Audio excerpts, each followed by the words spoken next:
Renungan Masa Paskah 2026, Kamis 30 April. Iman Abraham. Galatia 3 ayat 6-9. Saya akan membacakan ayat 6 dan 7.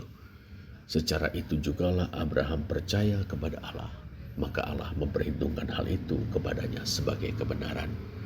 Jadi kamu lihat bahwa mereka yang hidup dari iman, mereka itulah anak-anak Abraham. Saudara, dalam Galatia 3 ayat 6-9, Rasul Paulus mendasarkan argumennya untuk pembenaran hanya melalui iman pada perjanjian lama. Ia merujuk pada Abraham, leluhur jasmani orang Yahudi.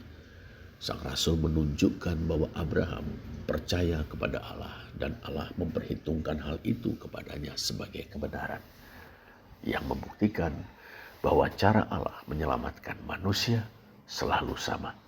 Prinsip ini berlaku bagi orang-orang dari segala bangsa. Sebab Allah telah berjanji kepada Abraham, olehmu segala bangsa akan diberkati. Janji ini menggemakan Injil.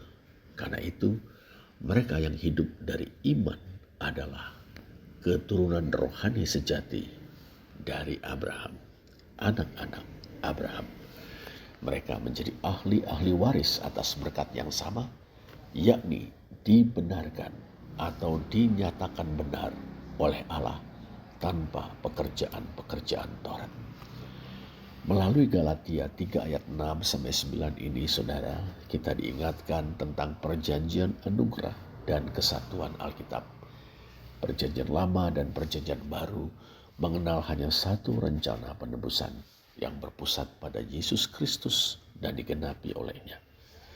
Alkitab mengajarkan bahwa manusia dibenarkan hanya melalui iman, bukan karena pekerjaan-pekerjaan Taurat atau amal perbuatannya.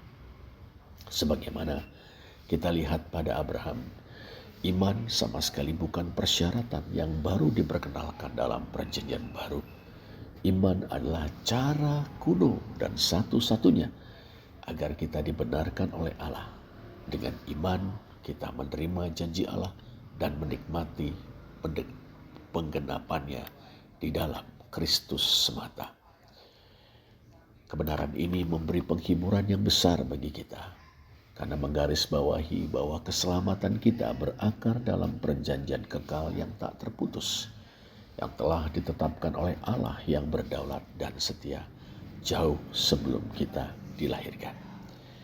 Bapa Surgawi, kami mengucap syukur kepadamu atas karunia iman yang menjadikan kami anak-anak Abraham, dan terutama sekali mempersatukan kami dengan putramu Tuhan Yesus. Kami memujimu atas rencanamu yang tidak berubah untuk menebus umatmu dari segala bangsa, suku, dan bahasa. Tolonglah kami untuk bersandar pada perjanjian anugerahmu dan berpegang pada janji-janjimu dalam Kristus. Tolonglah kami untuk bersandar pada kasih setiamu. Biarlah kami hidup sebagai anak-anakmu yang diberkati dan memantulkan terang Injil kepada dunia di sekitar kami.